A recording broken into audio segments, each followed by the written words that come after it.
How is it going, boys and girls? Welcome back to Key West Waterman. My name is Aaron Young.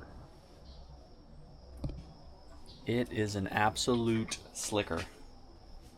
We haven't had any good weather. You've been listening to me complain and moan about it for the past 3 months, but it is a beautiful day. We've got like 2 or 3 really nice days coming up. This is Miss Madeline, my lovely wife. We're headed out for Wahoo. Got Tuna and Pearl guarding the house. Hello. Mama. You have to say hi to everybody. I'm not being very vocal this morning. But anyways, we are headed down to the boat. We got all the gear loaded up. I'm not coming home without a Wahoo today. It is, what's today, December 30th? Yeah. And I still have not shot a Wahoo yet this season. Haven't even put one on the boat. Can you pick up this box? I am slacking. Hard to tell, but there was, when I kind of dissipated a bit, there was really thick fog right there this morning. Looked like we were in a jungle. Which we don't see very often, but enough talking. Let's head down there and we will see you shortly. It is beautiful. It's gonna be one of those days. Hello. Got Mr. Gavin, you know him? Back from the dead. Back from the dead. Let's get out of here. And hold this? Mm-hmm. Should I zoom in right on your face? No, the water preferably.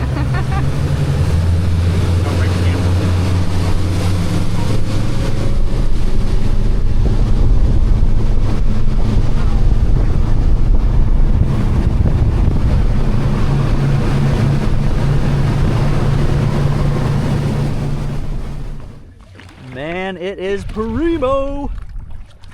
That's about 70 feet. I don't know if the camera picks it up, but I can see the bottom. Clear as day, 70 feet. We're going to get suited up and hop in. I'm not leaving without a Wahoo. All right.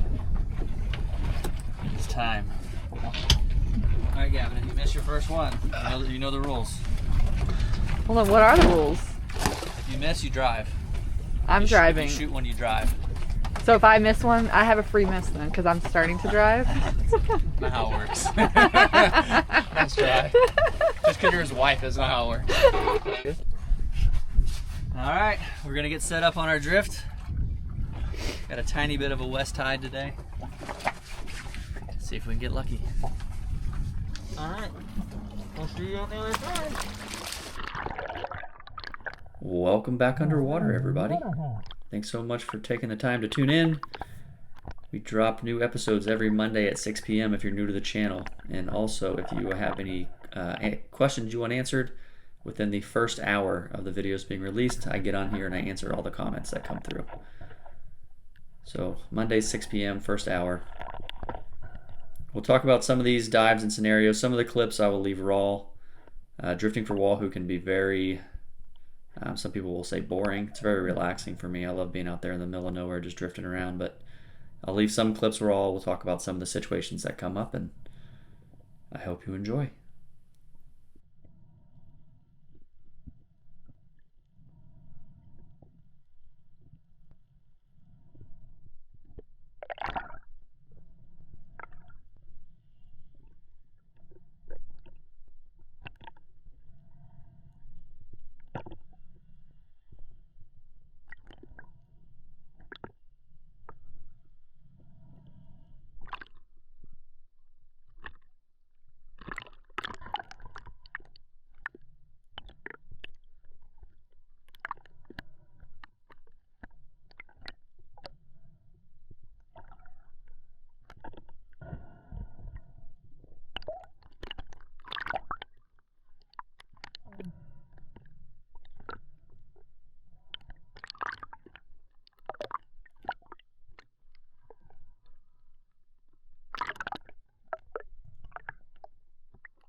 Dang, girl.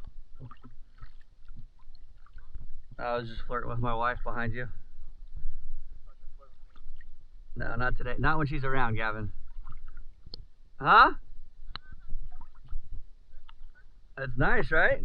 It looks way too good. I don't know how we haven't seen one yet.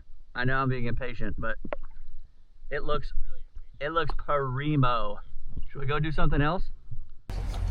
So we did a long drift, almost an hour and 45 minutes.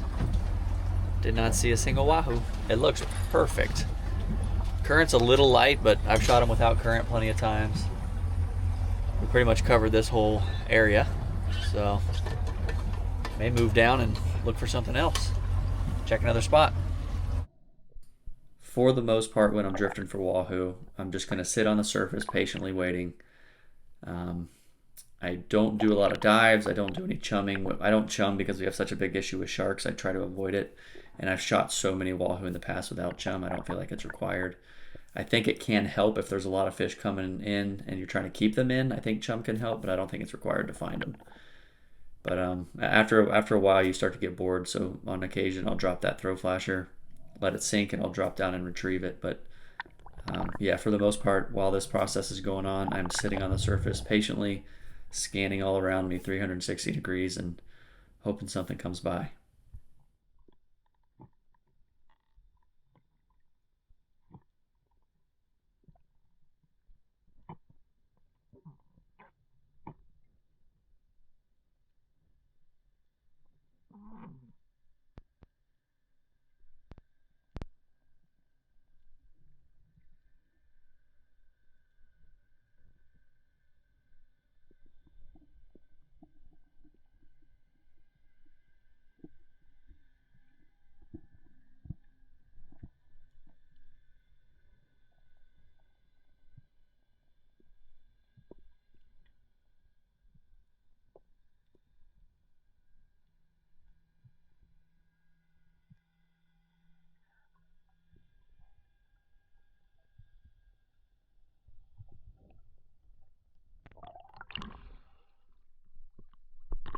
So fast forward to about 1 o'clock or so. Getting a little late. We hadn't seen a single fish yet. Getting a little impatient. I was trying to hold it together and just be patient, put my time in. It looked so good. I was very surprised we hadn't seen anything yet. And it's not often I capture the moment when the fish actually swim up. Normally they swim up and I turn my camera on real quick. But I actually got lucky. I had my camera rolling when these fish came in. So I'm going to let the clip run for a little while just so you can see the moment when they do show up. It's the craziest thing. You're just looking around every direction, nothing, and then you turn around. They're like ghosts. You just turn around and they're there. And it's a really cool experience. If you've never done it, they always have a way of sneaking up on you when you least expect it. But going to let this clip roll and watch the wahoo come in.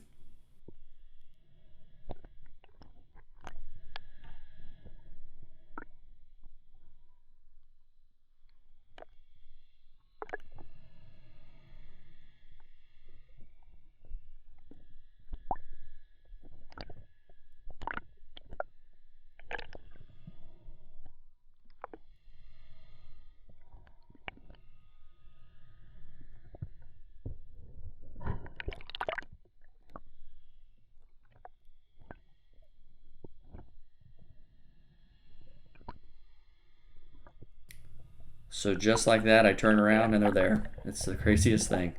And typically I would use my throw flasher and try and bring these in closer, but these fish were close enough, they were comfortable. The biggest one swims right up to me and I decide to put a tail shot in it and hit it pretty much right where I wanted to.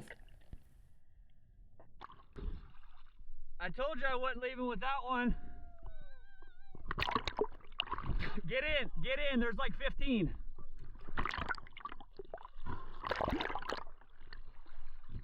I'm gonna loop the gun around the flasher.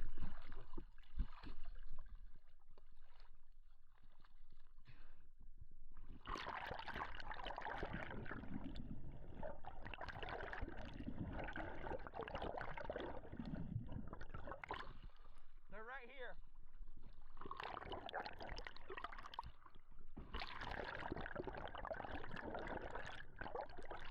They're coming back to the flasher. You'll see here just in a sec, the fish dives, does one more big run, and the buoy comes screaming back up to the surface. Right there. And my heart dropped. And sometimes I was hoping it meant the fish had turned around. Sometimes I'll turn around and it'll do that, but once I got my hand on the line, I realized that it had pulled out, and my heart just sunk to the bottom. And it's hard to judge these shots real time. I was well within range. You can watch this clip. All of my shooting line wasn't even not even halfway out when I made this shot. I was within 12 feet, and this gun has a much farther range than that. But I think I hit it dead center on the backbone, and it was such a big fish, it just didn't crack the backbone. And you can see that slip tip line didn't go all the way through. It was kind of an angled going away shot, but it should have been enough to penetrate. I genuinely think I just hit on the perfect spot of the backbone. It wasn't enough to crack it. Are you kidding me? Honestly, I was just in disbelief. You know, you float 6-7 hours, you get one opportunity on a big fish like that, and it just didn't work out. It's a tough pill to swallow, but sometimes it happens. It's a reality of the sport, and keeps you coming back, I suppose.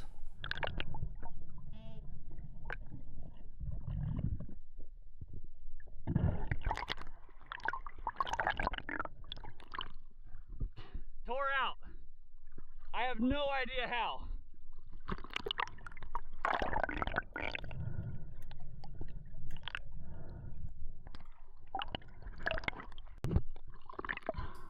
So the fish were actually super friendly. They were staying around. Madeleine took a shot on one, but she missed, unfortunately. But they were still cruising around, so I was trying to just keep my cool, get reloaded again, hoping I'd get another opportunity. It's not often. Well, I'll say it's not often. Sometimes after a shot, they will come back by or come around. It's not common, but it does happen. And the fact that she had another opportunity on them, I thought maybe the school split up and maybe you could get some stragglers that came back by.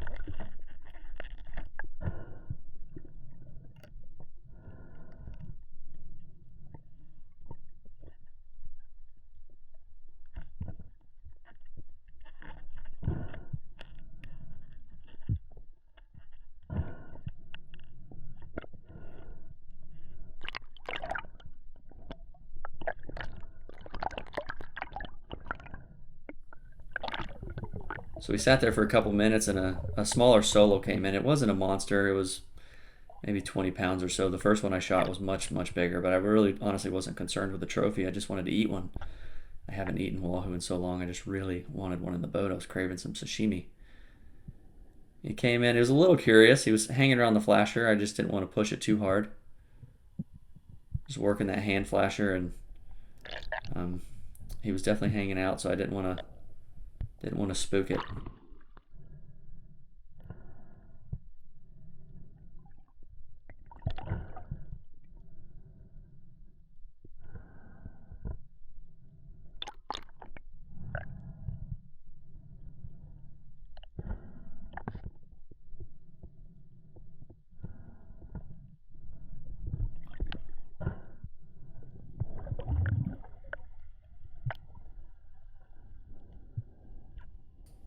So I had dropped that throw flasher, and the fish came right back around to check me out. Lines up perfect broadside, and I line up and well within range, take another shot, and it hits right where I wanted it to. And this one didn't take off as fast, and I noticed that the slip tip line was, I could see a lot of it. It looked like it didn't go through again.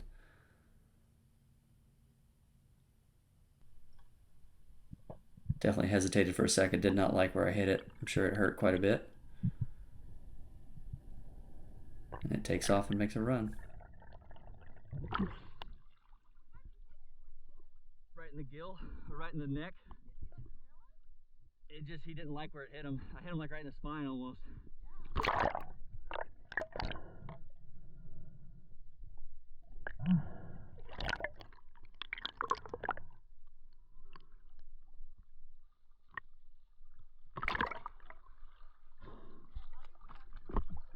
Here, get my gun. It's just a baby one. A little eater.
Are you kidding?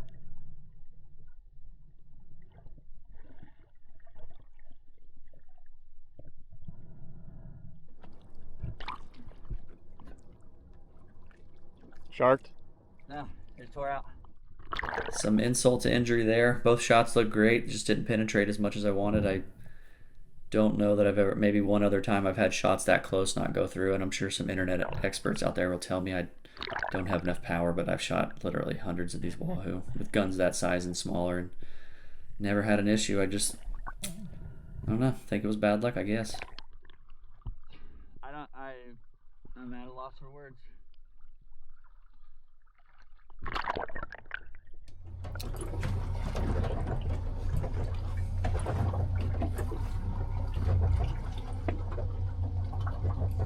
Well, that was devastating. I don't know. Very curious to watch that footage back. I feel like I had great shots on both fish. Maybe hit bone and didn't penetrate. I felt like I was well within range. I don't know. Sometimes it just doesn't pan out. That is a tough one to accept.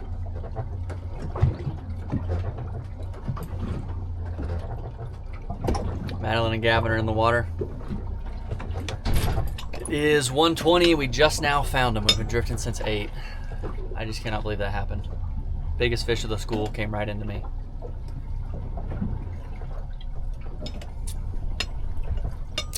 That one's gonna hurt for a while.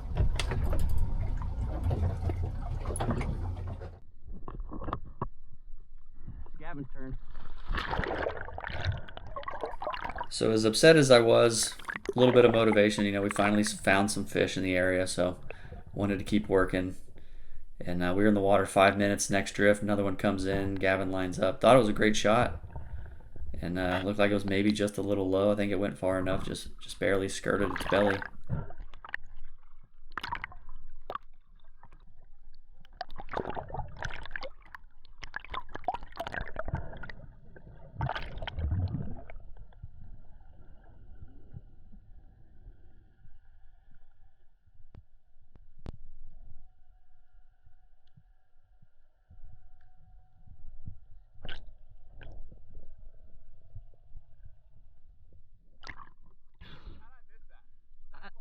It was kind of far, but I feel like it went past him.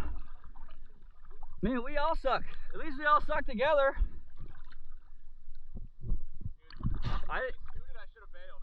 I didn't even. Nah, I mean, I felt like you were in range. I had to watch the video back. It looked like it went past him. I couldn't tell. It was kind of that weird going out shot.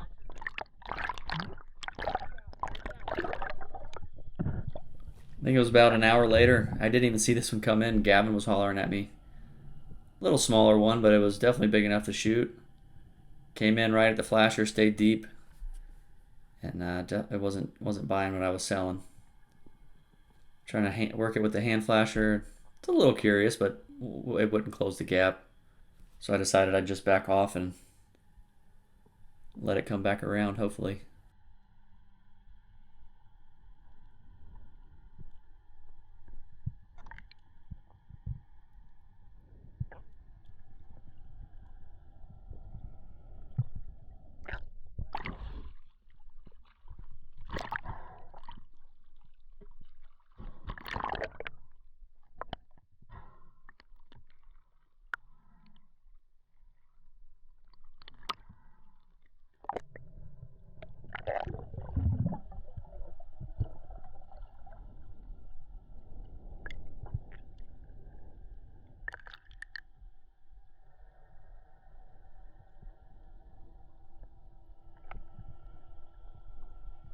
So I just saw the guys throwing flashers. Oh, another one gonna be thrown. So at this point, I realized the fish is out of my area and it's working more towards Gavin, so I'm going to back off and pull away. You don't want to overcrowd a fish. I see people, a lot of times they'll overcrowd them, 2 people fighting over the same fish, but if it moves over to your buddy, let your buddy have the shot. And Gavin was coming up underneath it and he hit it. Looked like a good shot, but the slip tip literally just pulled right back out. Ow! for reference, Aaron has shot 2. They both. That's why I don't dive for wahoo anymore. It sucks. Okay, sorry. That was just Gavin griping because he's like, this is why I don't dive for wahoo anymore. Because you got to put your time in, and it can be pretty sad, pretty boring if you don't see any, and really suck if you don't see any all day, and then you do, and then you miss them. So we saw Aaron shot 2. They pulled out. Gavin shot 1, pulled out. I shot 1, missed. And I couldn't really see. It was a decent shot. It looked anyway, like, right? they're talking. Yeah. Maybe a little low, but dude, I came from literally below him. Like instantly pulled out. Yeah. We're just cursed today. So we drifted probably another, I don't know, 2 hours or so. I think we put in till about 4:30. Definitely a full day, but some days you have good luck, some days you got bad luck, and I think we used up all our bad luck this day. If you enjoy the recipes, we didn't have any wahoo to cook, but I did have some fresh oysters and I did some dressed oysters, so if you enjoy the cooking, stay tuned. Wow. I missed a lot, guys. It's my fault. Hello, we are the C team here. Wow. Actually, the M team. That did not go as planned. I'd be lying if I said I wasn't very angry inside. And outside. But sometimes that's how it goes. We got no fish. We're going home empty-handed. What? Was that funny? It just sounded funny. I share these from time to time, the reality of doing this and YouTube, and I know a lot of times it just looks like we just catch fish every single day, but sometimes we have bad days. I didn't sight my gun in right, alright? Didn't sight the gun in. Let's go with that. I shot from the surface. Delete. Against my advice. Anyways, we got nothing to cook. I don't know, we'll see how I'm feeling. We have some nice oysters at the house, nice clean oysters. I may do an oyster recipe that I'll share with y'all. You'll know if the video ends after this clip. If it doesn't end, I'm gonna do a recipe. If not, I'll see you on the next one. Thanks so much for tuning in. I'll see you on the next one, or I'll see you shortly. So since we didn't land any wahoo, we drew a blank. I did want to share a recipe that we were going to do. I got my hands on some really nice oysters from Maine from a friend of mine. So we were going to make some, well, we call them key lime garlic oysters, but they're technically lemon garlic oysters. But I'll run over real quick what we're going to do. I'm not going to show you the entire thing. I'll just kind of talk my way through it and throw some clips up. But essentially you make a garlic butter, roast a head of garlic in the oven or air fryer. 20, if it's in the air fryer, I normally do like 20 minutes. In the oven, I do like 30 at like 350, just until it softens up. Put some olive oil on it, wrap it in some foil, and until it softens up, melt a stick of butter, mix it in there. I just pulse it on the NutriBullet. That's our butter base. And then I will take panko and some shredded Parmesan and mix them together. And there's a couple ways you can do this. Depends how you like them. You can either lay the panko and the Parmesan down and put some of the butter, the garlic butter on top, or that keeps it a little drier and it'll make it crisp up a little better. If you really want it crispy, you can put the garlic butter down in the oyster first, put the panko and the Parmesan on top, and then put it in the oven. Or if you like it a little wet, you can mix the panko, Parmesan, and garlic butter all together and then stuff the oysters.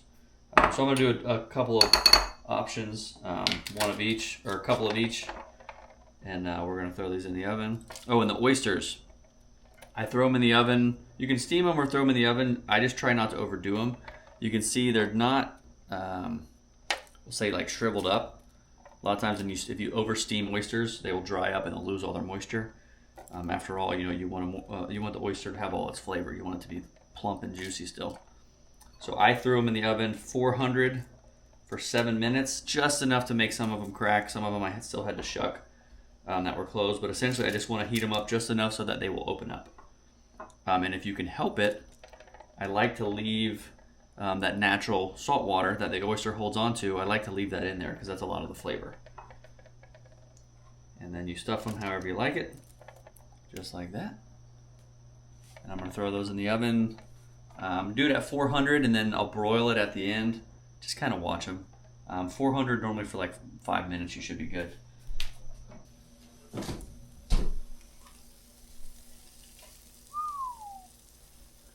They're pretty good. You have to let them cool. 400 for 5 minutes, and I broiled them for like a minute just to get some crunchies on the top. I can't remember if I said this. This recipe I've done with lobster a while back on the channel, but it initially started with oysters, and we just have a lot more access, or a lot easier access to lobster, so we normally end up doing it with lobster. But if I do get some nice, big, clean oysters, I like doing it with oysters. But yeah, we're gonna let them cool, and then we're gonna dive in. Man, I tell you, it's hard to let these cool down. They're like little candies. So, I don't know if you can tell, I'm missing a few from the plate. Miss Madeline grabbed some, but she had a long day, so she doesn't want to be on camera. Understandably. Love you guys. I used to mix the juice into the butter and the garlic, and I feel like it's better if you do it after fresh because it doesn't get cooked. But there we are. I guess I should change the name. We used to call them key lime garlics, but now it's garlic parm and lemon oyster. Butter. Garlic parm lemon butter oyster. Normally you don't say all the names. Like butter's a given. Butter goes in everything. There we are. Taste test. Let's do this.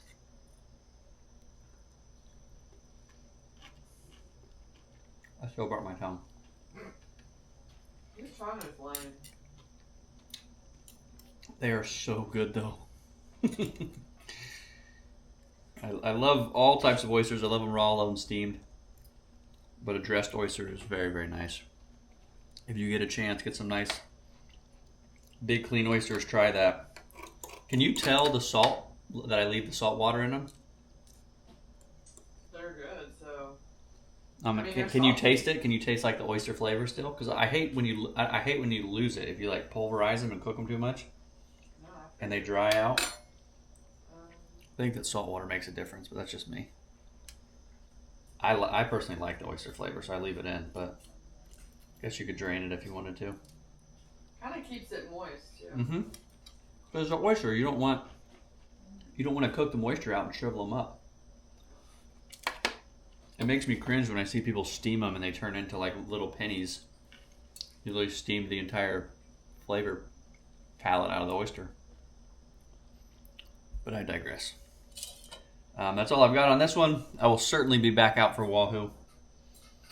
That was a tough pill to swallow.